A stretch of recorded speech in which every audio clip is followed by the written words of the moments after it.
केलवा के पतवाला हालर, फूल खिले कचना, फूल खिले कचनार।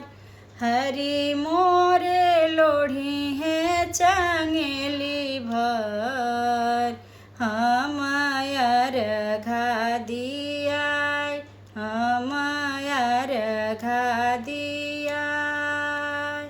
नारियल के पतवाला हालर, फूल फरे कचनार, फूल फरे कचनार।